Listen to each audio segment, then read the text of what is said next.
Here we go. Wow. I just love this intro. It gets you fired up.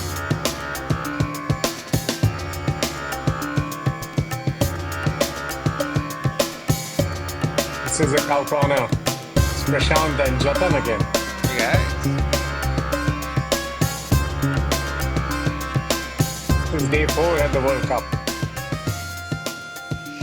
Just two fans right now having a conversation. We'll get the third one in the second session. Two is a company. Yeah, two is a company. Actually, three is a crowd. No, not really. Yeah, two is company, three is fun. Three is party, I should say. So, I mean, day four, again, it started with like two pretty straightforward matches. I think third one is the explosive one is going on right now. We'll see how that shapes up. Yeah, I mean, I watched some part of the Netherlands Namibia match. It's at a time where I kind of steal some minutes from work after the morning calls to watch a bit of it while taking a break. Starts at 11 p.m. 11 a.m. for me, right? So yeah, Namibia Netherlands, right? Well, I was hoping for a closer game, but looks like Netherlands has kind of matured as they've had the experience in the past World Cups, right? They basically it felt like a lesson in hierarchy today, right? They kind of treated Namibia exactly how a full member would treat an associate. I'm being a bit harsh with my words, but yeah, absolute disdain. Well, Namibia batted first, right? And it they never really found their top gear.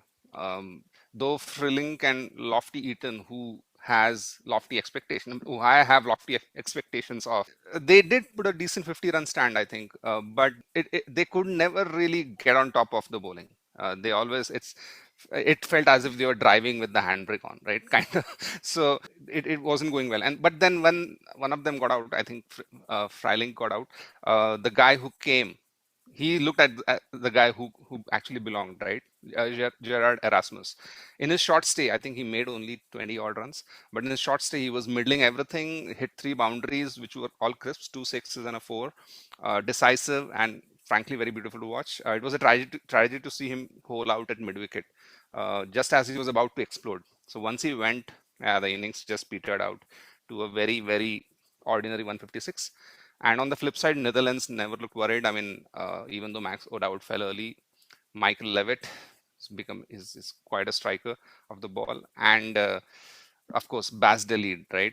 The lead, masterful 72 of 48, led the show, and yeah, I guess they made it through very easily. Now, one interesting thing I noticed is Bas de Lead obviously took a couple of wickets, bowled well, though again Namibia was not really striking top gear, but he also batted really well. So if he, I think, is one of the most impactful players in the associated Yep. world, but he's now finding some serious form, right? So if I'm India or USA, I would be worried about him, keep an eye on him, right? And frankly, I had high hopes of this team, and frankly, they haven't really disappointed me. They've pretty much delivered. If not for that one dropped catch in the 19th over of Fahim Ashraf, For him, you know, yeah. yeah, Yeah. Pakistan would have also probably lost. They would have won against Pakistan, and this game was very good. So I think they might be fancying their chances against USA for sure, and then the India game would be decisive for them. But we'll see. That's the last game of the Yep. group stages. So What's interesting is you mentioned Bas the leader. Bas the leader. Very interesting, almost like father, like son.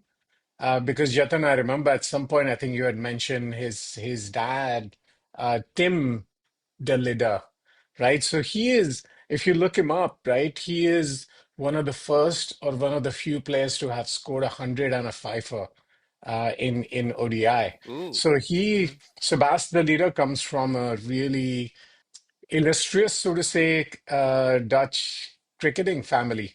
So, nice, it's good to see him also getting some form, top three or yeah, four run scorers. He takes wickets like yeah, legit all-rounder. legit all rounder. So yeah, yeah. So I was just looking at Tim Dunleader, his dad. Ooh. Uh, yeah, in 2003 World Cup, he took quite a few wickets, including Sachin's wickets. So he is Ah, again very interesting family. So it's not a nice. surprise that Bas is performing and hitting the form. And you rightly said, right? Netherlands could have easily been 2-0, right? Yeah, If yeah. not for that catch. But They who must be cares? very happy with, More. yeah, overall their performance, right? Yeah, and I think other thing, Jatin, you mentioned is professional approach, right? So yeah, you have to chase down 150, 160, not a huge total, but those chases sometimes you can falter. When you have Yeah. 200 plus, there is only one way to go. If it's 130, 140, then it's fine. But 150, 160 is there are tricky totals to chase. Yeah. So definitely professional approach. One of the funny things that I saw, right, and which needs a mention here. Not sure if it's peak what the hell moment, but what the heck moment.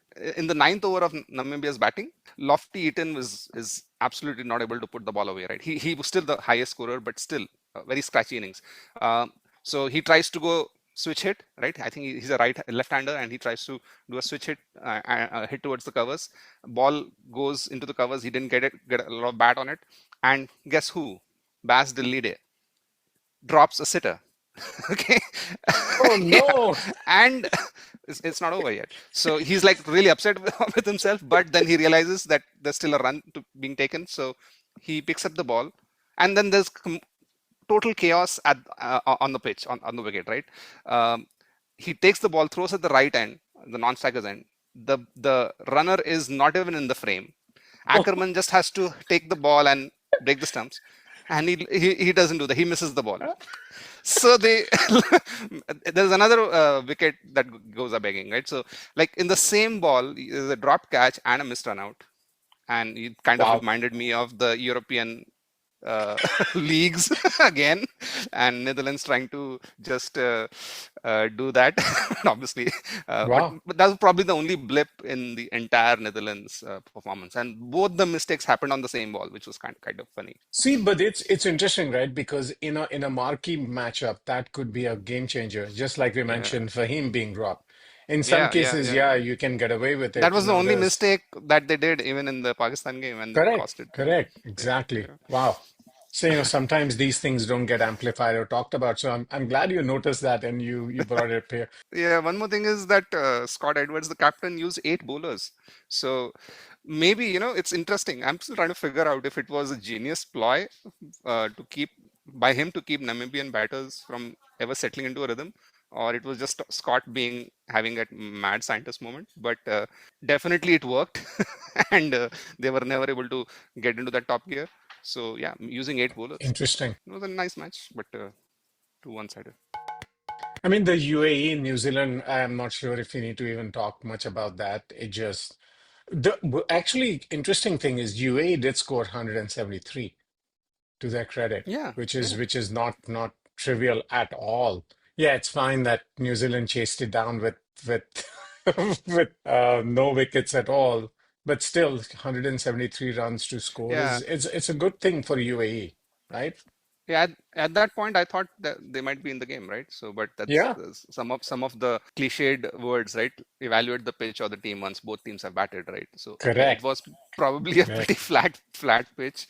Um, Just to know, this match is played in Chennai. so not really turning as Yeah, we expect. It's interesting. Chennai pitch is typically very spin friendly. Um, a good contest between the bat and the ball, but it didn't really seem that way a Chennai pitch when New Zealand were batting. Two reasons. One is definitely the pitch would have been flat. I didn't see a lot. Couldn't catch a lot of it, so I can't comment on the pitch. But New Zealand is in red hot form because they played yeah, 5 games against India again, right? So a lot exactly. of confidence in the same conditions. So yeah, that could have helped. But yeah, they destroyed. I always remember, Jatan, you literally saying that was a high octane series. Yeah, No, seriously, yeah. because again, right, New Zealand lost 4-1, but who cares? They looked at that as and took advantage of that. I Practice. mean, Yeah, Black Caps are really actually big supporter of Black Caps as a team, yeah, just the way they yeah. play the game. In a small country in population, but still a lot of, tremendous interest, great players, just the spirit with which they play. it's kind of fun to watch, right? Explosive batters also. They bring a lot of different variety, from Shane Bonds of the world, right? They are express bowlers to one of those like medium pace, come running up and down and hit the deck kind of bowlers also. So it's fun. And then of course my favorite, Santner. I really like Yeah. Santner.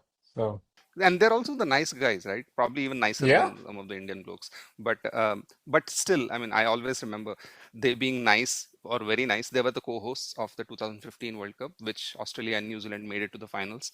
And Brad Haddin, right, who's the wicket keeper of Australia at that time, on a local radio station, he talked about some send-offs he gave, and and then the fact that New Zealand lost, being the nice guys, they said, you know what, they deserved it. They were that nice to us in New Zealand when Australia lost one of the pool matches, and we were very uncomfortable.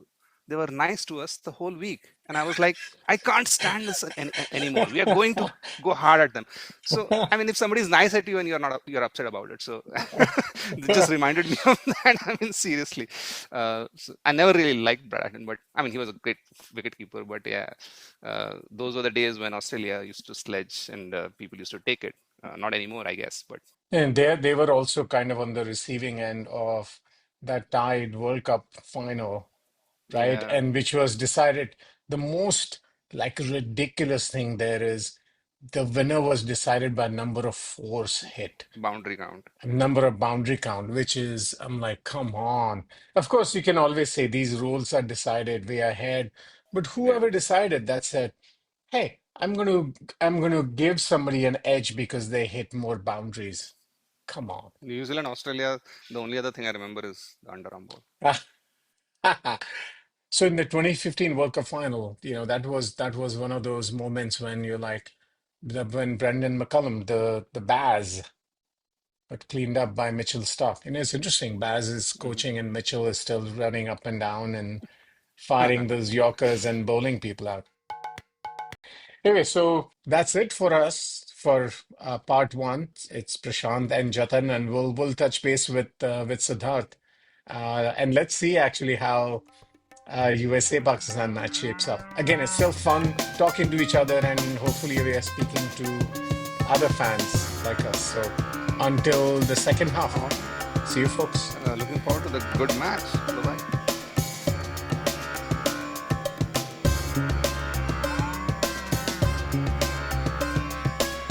Part 2 of day 4. Eventually was able to get hold of Siddharth. This is a dream come true for me. Talking about cricket with Jatan and Siddharth. And what seemed like, day 1 seemed like, oh my god, there are going to be a lot of upsets, this and that. It's 0 for 12. 12 matches, lots of promise, nothing to show. Good day for the bookies, huh? Good week for the bookies. Might be, yeah, that's true, actually. It started with, is India going to get knocked out? Not knocked out, but upset by playing against US, Nepal and England, a bit of a scare, Netherlands and Pakistan.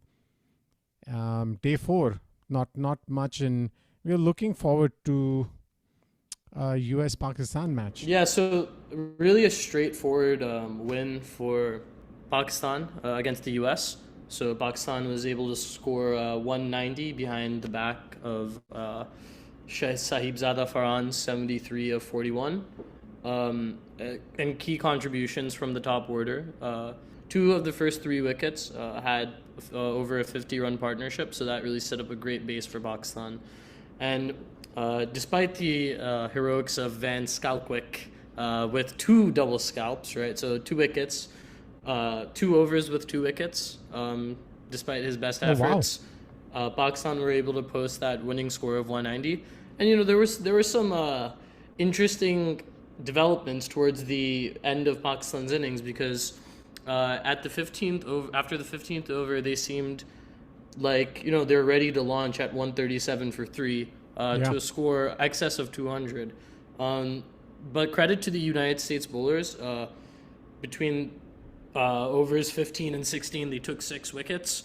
A remarkable feat. Yeah. However, Pakistan were still able to chip away and score 190, which seemed like a very defendable score, especially based on the lack of dew that was reported at the ground during the evening. So Pakistan spinners were able to take a lot of the pace out of the ball, try to make the United States batsmen hit it out of the park, and honestly, the fielding from Pakistan and the U.S. was quite good, so the catches were taken, and there wasn't much drama there. The dew in the evening essentially makes the grass very wet, right? So as the ball is rolling around in the grass, there are a couple of things that happen. So number one, it becomes very difficult to obviously grip the ball when it's wet. For bowling, it becomes very difficult to control, especially in the depth when there's very low margin for error, and also in the power play when the ball is newer and a little bit, just naturally more difficult to grip. So there's that difficulty. And then on the flip side, when the ball gets very wet, it also starts to kind of change shape, and it almost becomes oversized a little bit. It kind of starts to swell a little bit, and for bowlers, it becomes a lot harder to bowl, especially for pacers, to bowl like fast because the ball is kind of starting to become waterlogged a little bit. So the dew is definitely a big effect on bowlers. One other thing I want to add is if you look at the pitch, many times the pitch suddenly starts playing much better because it kind of settles down, especially obviously in subcontinent. You usually don't see the dew issue. There is a lot of humidity when it gets cool at night. The pitch becomes much better. And when I'm saying this, I hope I can convey the pain I'm feeling right now in my voice, is because which is the biggest dew impacted game in the recent history, especially as an Indian cricket fan? The World Cup final, 2023 World Cup final. 2023 World Cup final in Ahmedabad, right? Yeah, they wanted to play in the biggest stadium there is. Dew factor totally killed it. Initially for India it was difficult to score runs because we batted first. Of course, India lost the toss again, so batted first. By the time Australia came to bat, game changer. As Siddharth was saying, pain for the bowlers, and the wicket just settled down and it became much even paced wicket. So it was done deal. Dew factor is a big deal. So good point, Siddharth. Yeah, so Pakistan was able to post a high score, and we've already spoken about the fallout from Aaron Jones missing out in this World Cup, and it seemed like once again, U.S. was a team that had far too short of batting lineup. Again, their best batsman Andres Goose failed at the top, and then of course their captain Monank also didn't score. Because of those factors, U.S. came up short again, and it was a bit disappointing. Pakistan was pretty comfortable throughout the match. There were, I think T20 is a game where an over can kind of shift the whole balance of the match. You saw it in the West Indies game where Romario took 4 wickets in 1 over to kind of shift the balance in their favor. And in this case, the U.S. wasn't able to come up with those big overs with the bat to shift the balance in their way. So I think from the U.S. perspective, their bowling in the death was quite phenomenal. I think to take that many wickets was great. But again, just came up short, I guess. But the other thing, Siddharth, is not many teams, only 2 teams have scored 200. It's still like Scotland scored 200. That was the first double 100, and South Africa actually against Canada. But, interestingly, 190 is the next highest, I think. Others have been like 180s, 160s type score, which is interesting. We talked a bit about pitches, and maybe right now they are not conducive to big hitting. So we'll see how it shapes up when, Super 8s get going. I guess at that time. The only other few notes from this match I would say is I think Sahibzada Farhan he's been in good form. Even in the Champions Trophy final against us, or Champions League, I forgot what they call it. he was the one batsman that kind of took the game a little deeper, gave us a scare. And I think for Pakistan, their key to success in the power play heavily relies on him. So that was great for them to see. And then Babar, I think it's great that he's coming in at 4 because had he been one of the people, let's switch him and Saim Ayub, right? So let's say Babar had opened and Saim Ayub had come in at 4. I think in that situation, because of the lack of experience, there would have been more of a tendency for Pakistan to collapse or to lose another few wickets. And in fact, Babar went out there, had run a ball for nearly 14, 15 deliveries before he sort of stood his ground in the 13th over and scored 20 odd runs on his own. So again, it showed that sometimes you just need to absorb the pressure and then give it back to the bowlers when it's your time. That's not just a concept that exists in Test cricket. That's a concept that exists in T20 cricket as well. Absorbing and then counter-attacking. So other than that, I think the spinners for Pakistan bowled really well, and Shadab is showing that he can be an all-round threat for them. So we'll see how that all plays out in the all-important India matchup on Sunday. Really talented player, right? Shadab. Yeah, a lot. Yeah. I mean, as you say, is one who shows a lot of promise, but nangi rakte. Yeah. There are a lot of these players that you feel are so talented. I mean, we can keep going on and on. Shaden Watson come to my mind. A lot of, I mean, of course, there's won championships and stuff, but you see so many of these players who Shahid Afridi, actually, I used to feel my times, who showed a lot of promise, and anyway, big matches haven't delivered. But Shadab Khan seems like a, really locked-in player. So 3 more matches, actually, tomorrow's is going to be, little more intense. You have Afghanistan, South Africa. That would be a firecracker of a match. Australia, Ireland. We'll see. Ireland has shown promise again. See what Ireland do against Australia. And they promise to drop catches. That's one thing. Yeah, come on. Be nice. But the thing is, we had talked about Australia, right? Just before the World Cup, they had a 3-0 loss. I think 3-0. I think against Pakistan. So they are not, they were not playing full squad, but they just like we talked about New Zealand, how they were fully primed up using the series against India to be ready for the World Cup. So we'll see if Australians come a bit rusty. We'll see if that happens. And then England, West Indies, should be a really good, fun firecracker match. Yeah. Firefight, as they say. Yeah.